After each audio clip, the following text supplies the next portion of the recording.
The following is a presentation of the Six Arrows Radio Network. On this episode, we are out in the field with a family chasing the International Space Station slow scan image transmission, plus information on how you can do the same.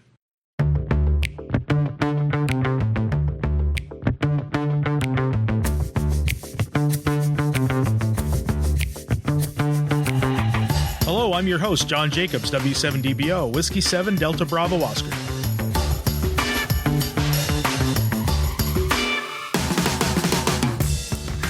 This show is brought to you by Chameleon Antenna. Versatile, dependable, stealth, and built to last.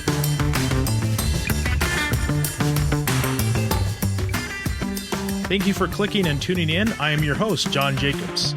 This is episode 2, and we've had such a great response from episode 1. I am humbled by all those that have chosen to give this a chance, to do the downloads, subscriptions, and to follow us. If this is your first chance with the Field Radio Podcast, welcome and thank you for tuning in. Please make sure to subscribe to our feed in your favorite audio player to get our future episodes. You can also follow us on Twitter at Field Radio Pod, Facebook at Field Radio Podcast, the website hamradio360.com, click on the Field Radio tab, and we have a companion YouTube channel. Over the July 20th weekend, the International Space Station commemorated 20th anniversary by transmitting 12 different images over slow scan TV. This was a big hit at our home, and social media lit up with people getting out and capturing the images. One of the families was a trio of hunters: Galen, KF5BET, Abbi, KF5BEW, and Kendra, KF5FYS. They posted on the Ham Radio 360 group their adventures. They were gracious enough to schedule some time for an interview. So as a programming note, the episode on Radios in the Field will release at a later date, and this episode we are going to focus on the International Space Station slow scan transmissions. I received information from one of the listeners, Cameron, about the Adventure Radio Society 2017 Flight of the Bumblebees coming up on July 30th. This is an event where the Bumblebee is someone that is portable in the field, and then you can also be a chaser, which is at a home station or another station. And so if you want more information about this, I will include a link in the show notes about the Amateur Radio Society 2017 Flight of the Bumblebees. They will be on a future episode, and so we can get an after-action report and talk about their event. Continuing with the current build project, we're working on putting my Kenwood TMD710G into a Go box. Actually, 2 Go boxes, one box for the radio and one box for the control head. In the last episode, we talked about scoping out the project and setting the parameters and the mission and goals of the project. This week, I laid out the parts, rough fitting them in the box, and also creating a wire diagram to make sure that we account for all the items that need to be connected. So as I've worked through this project, the next step after I've scoped out was to rough fit the items. So I acquired the boxes, roughly laid out, and just to see if things will fit. Now, word of caution when you do this: things fit great in boxes and cases, but you have to account for the size of the connector, the cabling. Those things seem to really get in the way once you thought you had the perfect layout. So what I like to do is I like to set my items out in the box as close as I can, just to kind of see how things will fit, and then give ample room, of course, for the radio to breathe, and also thinking about what's on the other side of that panel, how deep is it, then once I put the connector on the back of it, how deep is that, and then where do all these cables go? So that's rough fitting your Go box or your rack. Then what I like to do is I like to go to the free program Gliffy, which is GLIFFY.com, and I like to visually lay out my items, certainly not to scale. And so on this project, I'm able to lay out the items and visually see what I need to hook up. And then I copy and paste those and put those into a wiring diagram format. And then I can identify power, data cables, antenna lines, how everything's going to kind of fit together. And that's how I do my rough fitting and wire diagram. You can go to the show notes of this page, and there you will find a link to the companion video that explains this much better, the process of laying out the items, and then showing my wire diagramming and how I like to lay out my boxes.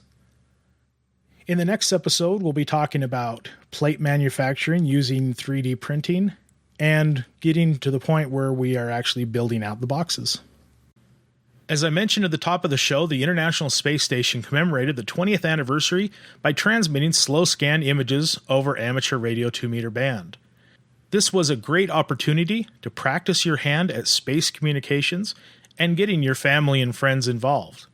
As I was working on this show topic, I noticed Galen, KF5BET, post photos of the images he captured with his two daughters, Abbi, KF5BEW, Kendra, KF5FYS, and I got a chance to meet up with them on Skype and was able to get their story. I have to say I'm excited to bring you this interview. It is a really cool story of how they got into amateur radio and how they chased the ISS. I hope you enjoy it. We have on Skype with us, we have Galen, which is KF5BET, and Abbi, KF5BEW, and Kendra, KF5FYS. And I noticed on the Ham Radio 360 Facebook page a certain post that came up that said you guys became professional ISS space station hunters this weekend.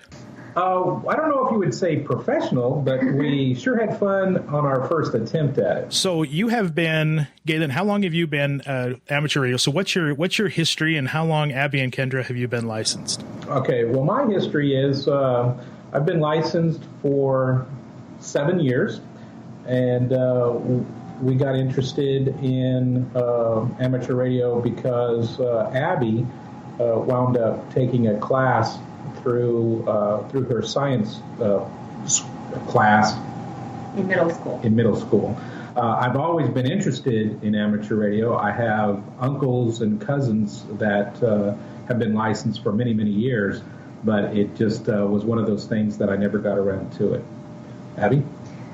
Yeah, my story is pretty much the same. Dad and I got licensed at the same time, and I remember that he made the joke after we took our tests to get our technician licenses. He was like, Abbi, I'm so sorry, but there's other testing dates. And I was like, oh my gosh, no, I didn't pass. But he was just pulling my leg. I actually did pass. So I've been licensed for 7 years, so I got that in 6th grade. And then Kendra. And then a year later, since they were doing it, I had to do it too. So I've been licensed a year less than they have, but 6 years. So that's still a pretty good amount of time. Yeah, so the three of you are active in amateur radio, and then you came across and found out about the space station doing slow scan TV. Have you ever done slow scan TV with amateur radio before? Actually, no. This is our first attempt at anything for slow scan TV and anything for satellites. There's a couple of guys in the area that used to run slow scan TV, and I could hear the transmissions and them talking about, what a great picture I got. But we've never delved into it until this weekend. My only experience with slow scan TV was at one of our club meetings, probably like 4 or 5 years ago. I don't know if you remember this, Dad, because you were with me. But they did a demonstration, and they downloaded a picture, and I couldn't understand how it was even working. I asked, I was like, well, is it pulling it from the internet? I don't understand. They're like, no, it's all in the sound. But this was my first time actually having a hands-on experience with it. That's great. So you heard about it, and like I didn't hear about it until it was late, and it seems like it's always a mystery when these things happen. But so I was reading on your the article that you wrote, which we'll include here in the show notes. You just pretty much went to Dr. Google to figure out how to make this happen. Absolutely. Google and YouTube are friends anymore. So I watched a YouTube video of a guy downloading a picture using his smartphone just held up to his 2-meter handheld. And I thought, well, we can do that. And so Google became the next item on the list, and we just went to the Play Store and downloaded the app, and away we went. So what app did you get? Was it the SSTV? No, we used Robot 36. I've never heard of it before, but it worked really well, and it automatically picked the mode. It detected what mode the ISS was transmitting on, and it worked flawlessly for us. And what, so you used a measuring tape antenna? Right. Abby, Kendra? Oh, yeah, and Kendra and I have used this measuring tape antenna for many, many years. We've done fox hunts at our local ham fest with this antenna, so. We have a ham fest that happens every year in rain, and there's always a fox hunt. So Kendra and I always team up, and one of us works the handheld with the attenuators, and the other one sweeps. And everybody gets out of your way when you've got that thing and you're walking around with it. And, of course, everyone's curious. They're like, oh, is that a tape measure?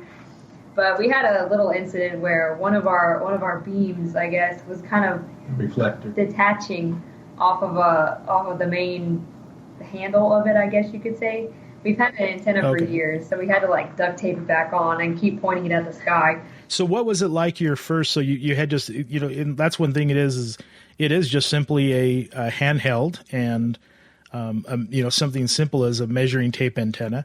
Now, did you have your squelch wide open so you could hear the static, or did you just kind of start pointing at the sky until you got a good signal? We raised our squelch just a little bit to where we couldn't hear the static anymore, and then when the transmission came through, it was loud and clear, and the phone had no problem picking up the signal. Okay. So what was it like that first time? Was it? Well, it was really, really neat, because it was, actually, Abby wasn't with us, but Dad and I were out there. And so I'm like, so are we just going to start hearing this, and then the phone's just going to do whatever it does and translate this?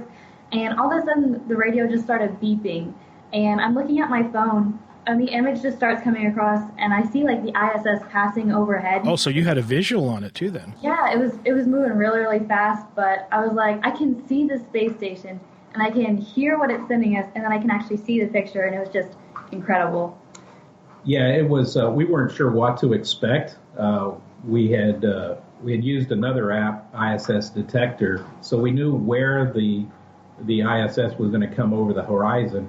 And we just had the antenna pointed in the general direction, and we had the radio on, and it's like, okay, now what? And then all of a sudden, the transmission started. Apparently, they had the 2-minute lag, and as soon as the satellite came over the horizon, apparently that 2-minute lag stopped, and they started transmitting. So the transmission was absolutely crystal clear, and we looked at each other and said, I can't believe we're doing this. And then all of a sudden it stopped after the first picture, and then you were drawing a blank. Right. Yeah. Right, because we weren't really sure what was going to happen, and when the transmission stopped, we looked down on the phone, and we realized we received the image flawlessly. So Kendra saved it to her phone, and then we looked at each other and went, now what?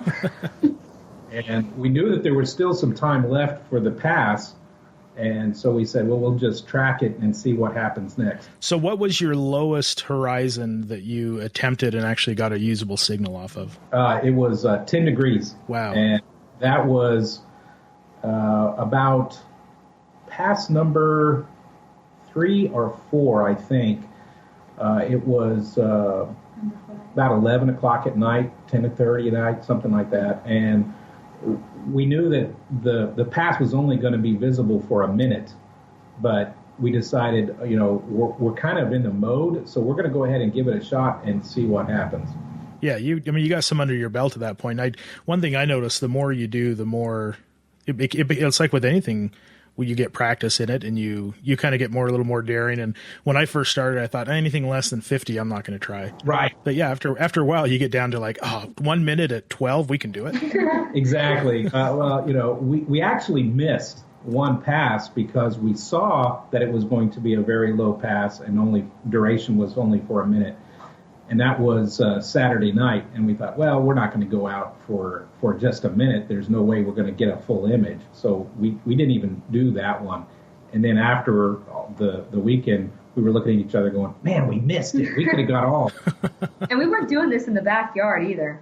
We were going downtown to, I say downtown, but it was 5 minutes away from our house. We were going to the nearest empty parking lot we could find. So we had a big clearance and everything like that. So it was oh, should we get in the car? Should we make the trek down there? And so you found a strategic location to get those low horizon ones in. Right. I think it helped. We have a lot of trees in our backyard and around the property, and so we decided we'd go to a parking lot so that we could get a better chance of seeing the horizons more clearly. Okay. So in your story, you talked about how you faded lightning to you were into it this much that you were going after the pitcher's rain, storm, or whatever. You were going for it. Yeah, we live in West Louisiana, and it has been raining constantly here for the last month. I think we get rain every day. And we walked out Sunday morning. The pass was right at 10 till 6 or something like that. So we get in the truck and we head towards the parking lot. And as soon as we get in the truck, it starts raining. And when we get to the parking lot, the rain picks up. And we're looking and we're going, well, I guess we'll try it anyway. So we actually tracked Sunday morning's satellite in the rain. And the girls elected to stay in the truck and hold the radio, and I was out in the rain. We took one for the team. That's right. Yeah, but I say that was way to sacrifice and stay in the truck. They took the sacrifice. We had the antenna running out of the back window of the truck. And Dad's like standing out there with the hood on his jacket up. Oh, I don't even think you had a jacket. Umbrella. He had like a really kind of, cheap, like $1 umbrella with him that was blowing around in the wind, and he's just standing there sweeping with the antenna. And Kendra and I we're just holding the phone, holding the radio in the warmth of the truck. See, these are your family memories now that no one will really understand when you describe years later. So how many images did you end up getting? I think we got about 9.5. We got 9 full images and either 1 partial or 2 partials. And 1 partial. Most of the images we received were very good quality. The partials were not so good because they were either on the very beginning of a pass or at the end of a pass. Okay, so there was 12. Apparently, I didn't get them all either. So there was 12 images they posted up. Right. So you almost got the sweep. That's a pretty good for picking up on it. Apparently, they were not going to do it as long as they did. It was only supposed to be a limited thing on, I guess, Friday and Saturday. So, but apparently they extended it based on however they figure those things out. Well, I'm glad they did extend it. So what are your plans now that you've dabbled in space communications? Are you thinking about, trying your hand at transmitting? Absolutely. I spent my lunch hour cruising YouTube again, looking for satellite communications, and thank goodness for AMSAT. I spent a lot of time on their website as well. So we're getting ready to build a satellite antenna for satellite work, and so yeah, it's coming. Okay, all right. So Kendra, what was your favorite moment of this whole thing? Was it figuring out the research of it, or actually getting that signal, or watching your dad in the storm and he's happy about it? Probably my favorite part about it was just being there and just watching that first transmission come across, and just like being like totally amazed at just being able to see the place it was coming from, hear it, and then just watch it just come up on my phone. That was incredible to me. Yeah, it wasn't from a cell tower. It wasn't from Instagram. It was, the space station, and the Russian side of the space station to that, right. Transmitting these images to us. So Abby, what was your favorite or best moment? I mean, not to copy my sister's answer, but there is something very cool about seeing it and knowing it's so far away and it's so crazy far away that it really kind of seems like this amazing feat of science that everything comes together so that you can hear. And you can actually walk out into the parking lot of a hardware store at 5 a.m. and point your little creation of PVC and tape measure at the sky, and you just follow it with your hand, and you can hear what they're trying to communicate to you. And I think it makes the world seem smaller, like in a good way. Yeah, definitely it does. So Galen, you knew this question was coming. What was yours? Well, I have to say the very first image that was downloaded. We were using very minimal equipment. We had no interface between the decoding software and the radio. It was just, I'm going to hold my phone up to the radio, and we're going to download this musical tone, and we're going to get a picture the space station that's flying 17,000 miles an hour overhead. That just blew me away. So yeah, it was a very cool gotcha moment. Yeah, that's it. When you start dealing with stuff so far and it's so fast. I mean, you're talking on local repeaters and everything, but yeah, when something's traveling, what'd you say? It was 1,700 miles an hour, wasn't it? Yeah, I googled it. It's 17,000. 17,000. Yeah, 1,500 miles an hour actually, and 250 miles away. Right. Yeah. Yes. So that's your longest contact, I guess you could say, on at least on 2 meters. Yes. That's true. So Yeah, on 2 meters for sure. So you said you talked about the 5:30. So was that your craziest time in the middle of the night that you got up and went and did this? There was one we got up at 4:30 to Wow. go get one. I can't remember which one that was, but Yeah, we were actually very lucky on the passes. They were either around 9:30 or 10:30 at night, and then the next pass wound up in our area between 5 and 6 a.m. So it wasn't terribly in the middle. You know, it wasn't like in the middle of the night where we had to get up at 2 a.m. or something. So it wasn't too bad. So would you have any that 4:30 wake up call to go get that? Was it any problems getting up and like being like, let's let that one slide, or were you just like all racing to the car?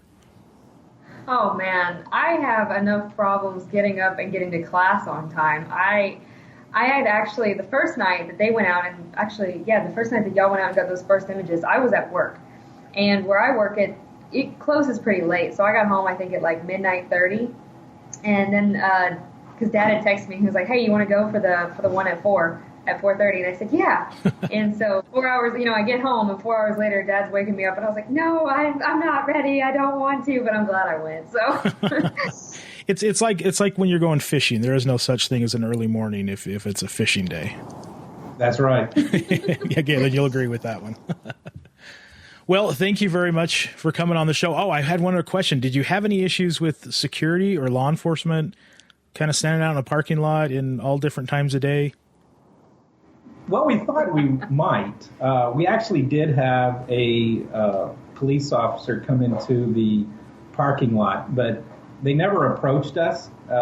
We were actually wrapping up and getting ready to leave. And so I went over and we talked to them and kind of showed them what we were doing and kind of told them we would be in and out of the parking lot during the weekend.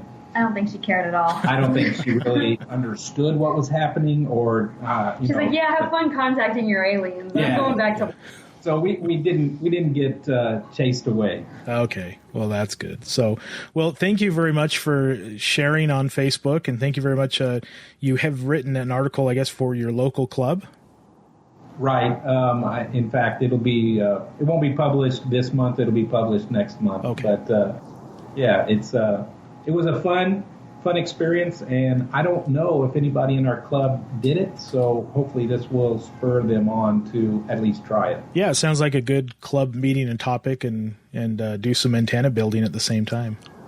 Right. It was a lot of fun. 10 out of 10. I would do that again. Yeah, so I think they do it. When was the last time? It was around Christmas they did some.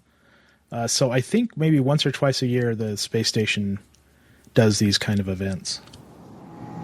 Well, we have since liked AMSAT's Facebook page, so we'll get notifications. So we'll be doing it again. That's the fun part. And thank you for coming on the Field Radio Podcast. We didn't plan on running this segment this week, but this was kind of popular here, and I saw there's some popularity there with you, so we decided to go ahead and plug this in. So thank you, Galen, KF5BET, and Abbi, KF5BEW, and Kendra, KF5FYS, for coming on the show.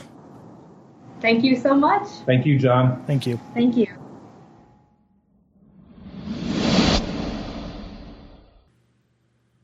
Thank you once again, Galen, Abbi, and Kendra, for sharing this really cool story about chasing the International Space Station. In the show notes, we'll find the article that Galen wrote for his local club. He's gracious enough to share it with us as a sneak peek. And also, I got a message from Galen after the interview that Kendra is actually studying the Russian language right now. It was a neat experience for her to be able to translate some of the text in Russian on the pictures. I will include in the show notes page a link to his article, a photo of them chasing the space station, and also the photos that they were able to download.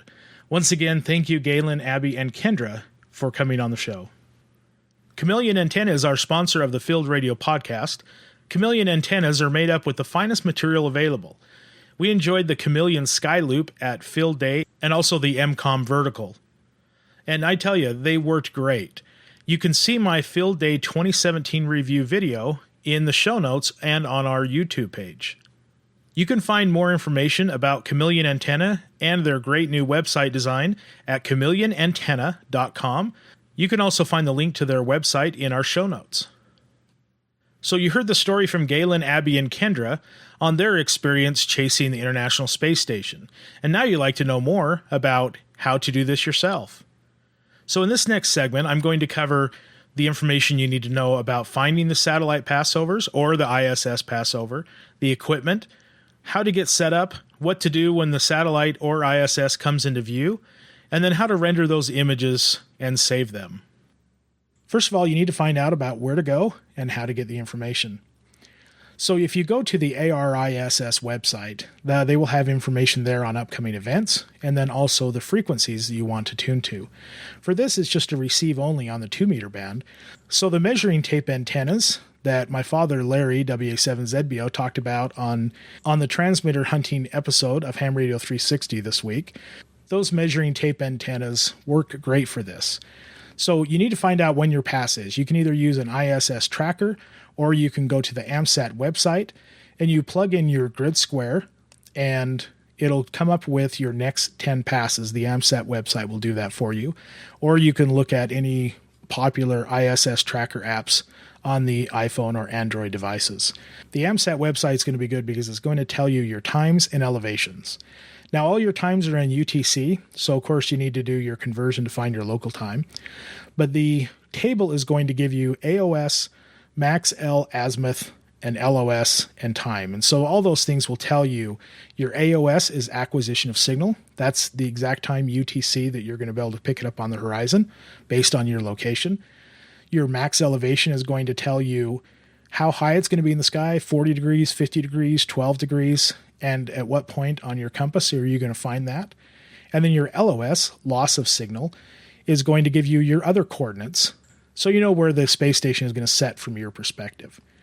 So a tip is to get this information, write it down, convert it to your local time, and then before the event, go out with a compass and account for magnetic declination depending on where you are, and find a physical reference at your acquisition of signal. It might be a light pole, a house, a freeway overpass, whatever you see in your compass, and then visually know that's your start point. Then go to your max elevation and think, okay, 90 degrees is above me, 0 is straight, so the pass is going to be 45 degrees, so I need to know that's how high it's going to be in the horizon in the sky. And what compass bearing is that max elevation? Note that once again with a landmark, might be a light pole, a house, or whatever you see. Then your third bearing is your LOS, your loss of signal. And once again, mark that after accounting for magnetic declination. Mark that with a visual reference. So now you can put away your compass because you know your rise, your height, and your loss. And so when it comes time to acquire the signal, you're not trying to mess with a compass to look at signals. Now, the equipment you're going to need for this is very simple. Any type of handheld that is 2-meter reception will do. You open up the squelch all the way, or at least lower the squelch down so it is very sensitive. And when the space station comes into view, you'll be able to pick up the signal and then tune the antenna to the signal just by using your ear. Now, I used an audio recorder to record all my passes because my Kenwood radio has a built-in SIM card.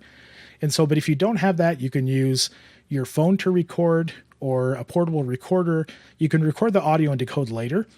Or as many do, you can download apps for either Android or iPhone that will actually decode the signal as you're going. And you don't need any fancy cables for this. You can do acoustic coupling where you hold the phone up to the radio and the microphone from the phone will pick up the audio and decode it. Now, you will need something better than a rubber duck antenna or the typical antenna you're using at your home for your radio. I did try the rubber duck antenna, and I didn't get as clear a signal as a Yagi type antenna. And I also tried the antenna on my roof, which is a very nice diamond dual band antenna. And the pass was very much overhead, and so I didn't get that successful a signal. I have heard of people that are using their typical installed antennas on their roofs, but usually the passes are low in the horizon, and that would account for why that antenna was able to pick it up so well. So if you have something of a Yagi type antenna, the best, most affordable antenna is the measuring tape antenna, as mentioned in the transmitter hunting episode, and we have links in our show notes on where you can build one of these for under $10. I use my Arrow Alaska antenna, which is quite frankly overkill for something like this. It's a 10 element 70 centimeter and a 4 element 2 meter. I only put on the 2 meter pieces to save on weight. And the Arrow Alaska antenna is quite a big antenna for satellite operators to begin with. So what I did is I 3D printed a hand grip and also a mount for my GoPro camera. And I also 3D printed a radio mount for the back of the antenna.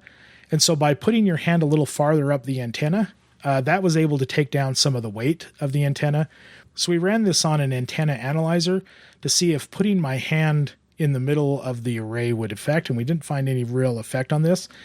Plus, the benefit of the 3D printed parts is they're all plastic, including the set pins, so I wasn't introducing any extra metal into the antenna. Once again, right before I did my set mark points, I prepped my radio by turning on the built-in recorder, and I got the antenna ready and opened up my squelch. And then the point comes when it's time for the ISS to come over the horizon. And you start holding your antenna, and that's when you start pointing, waving, and praying, hoping that you got it right, your time was right, your time conversion was right. And then lo and behold, here comes a signal out of nowhere. It's noise, and then that signal comes in very strong. The ISS has a very strong transmission system on it. So once the ISS comes into range, you'll be able to hear the transmission signal, as you can hear in this audio.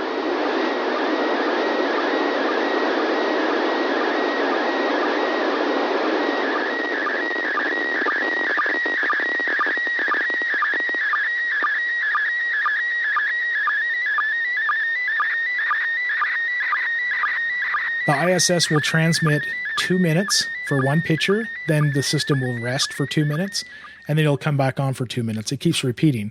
So depending on when you acquire the signal, you may get a full picture or you may catch half the picture. But there is a distinct sound at the end, which sounds like this.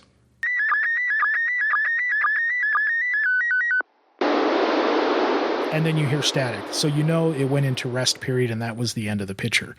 Now, if you have some type of stopwatch with you, or you can mark the time with your phone, you can rest your arm for 2 minutes. You have to point back to not where you lost the signal, but where you think it will be for the last 2 minutes tracking. And that way you can pick up the signal. So what I do is I just kind of pan back and forth and kind of pan and move along the path. And then when the signal comes back on, you know about the 2 minute mark, it's going to come back on. You can reacquire the signal.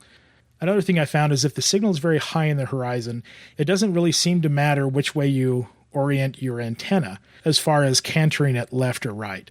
But once it starts to get on the horizon, that's where you'll notice that you'll start picking up some static, and then you can tilt different degrees. You can kind of start manipulating your antenna, and that way you can kind of audibly tune back in the signal. So if you used a Android or iPhone app to decode the images, you were able to decode the images right there on the spot. Or if you did what I did and recorded them on a SD card, then you can go back to your computer and use a program I like is MMSSTV, and that is in the show notes page. You can download that for free and load up your audio file in your Windows media player or whatever media player you use. And the system is set to listen to your system audio. So you can simply play the file on your media player, and then the system will decode the image in real time, and then you can right click and save on it. I have made 2 YouTube videos, one on the process of finding out when the signal will pass overhead and how to do the calculations, And then the second video I did breaks down how I built the 3D printed parts for the Arrow antenna. Moving on to our tips and tricks. I got a note from a user, but it came across text message, so I wasn't able to get the name. But he mentioned that he likes to do soda on contest days and especially state QSO parties, because that is a great time to know that there's going to be a lot of hams on the air. And so your soda activation, you don't have to worry about being spotted as much when you go on a QSO party day or contest day. That's a great tip of advice. Tanner Colvin, KD0IRW, also sent in some photos to me of his Jactite pole that is connected to the back of his truck. And that is a great setup for portable operations with your vehicle. And you can see the pictures he submitted in the show notes. So my tip and trick today is the use of what's called a lever nut connector, which is Wago is the brand. Model number is 221, then dash depending on the size. This is a lever nut connector that will take any combination of solid or stranded wire, 12 to 24 gauge, and put each one into their own channel. Then there is a lever that snaps down and locks it in place. Then if you want to undo that, you can just lift a lever up, no tools required, and open and close as many times as you want with this. It creates a nice positive pressure connection that is not subject to vibration like the typical screw bridges. It comes in either 2, 3, or 5 ports. I use these for power distribution. So when I have a line that comes from my battery and I need a 1 to 4 connection, I use 1 for the positive and 1 for the negative, and then I can put in 4 lines out and 1 line in. And this is a great, nice, compact, affordable way to set up wiring harnesses for any wiring project you're doing. According to the website, it'll take up to 32 amp at 450 volts at 105 degrees Celsius operating conditions.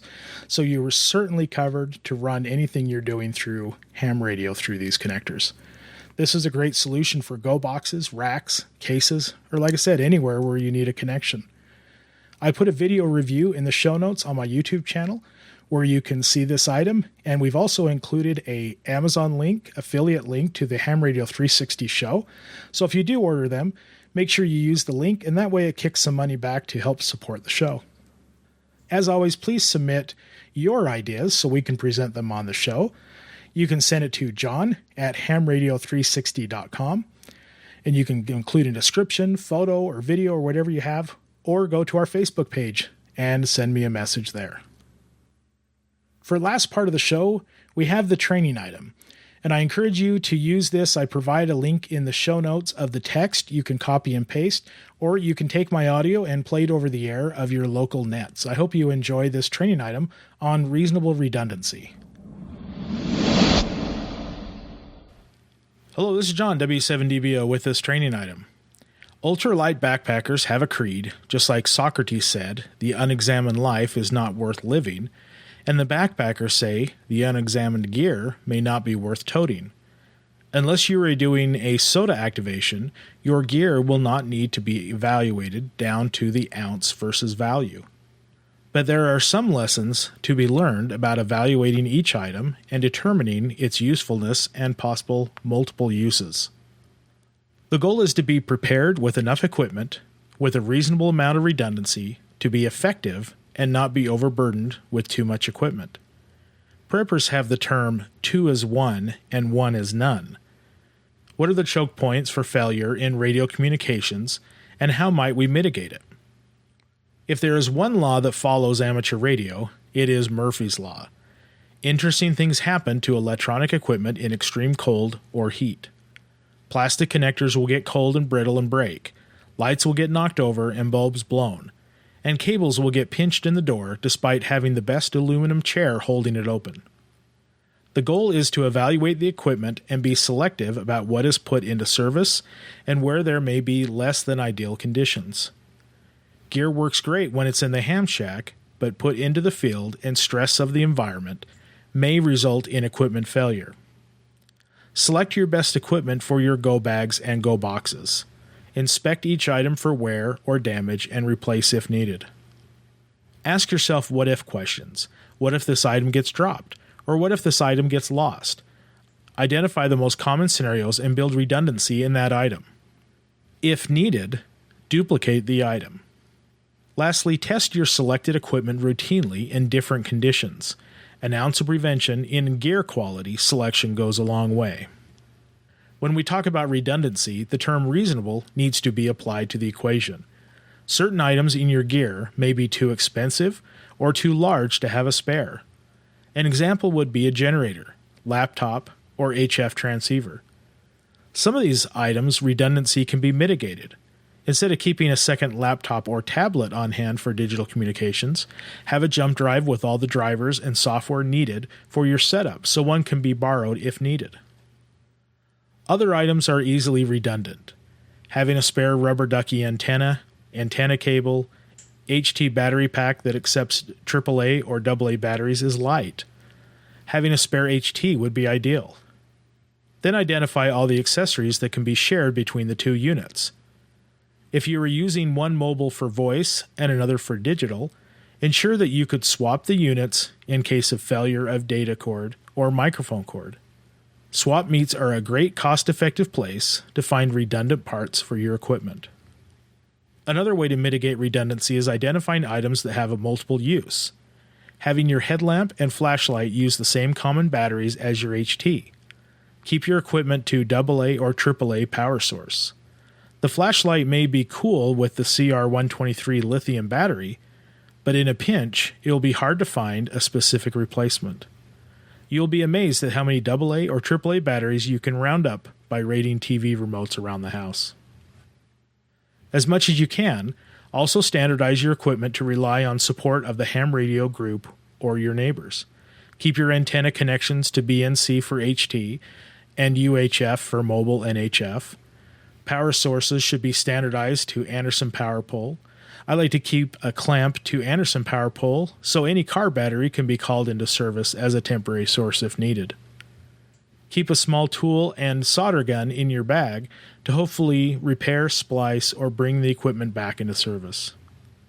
Hopefully this gives you some ideas on not only preparing your equipment for service if needed, but also being reasonably redundant to stay on the air with Murphy's Law looking over your shoulder. I hope you enjoyed this training item. This is John, W7DBO.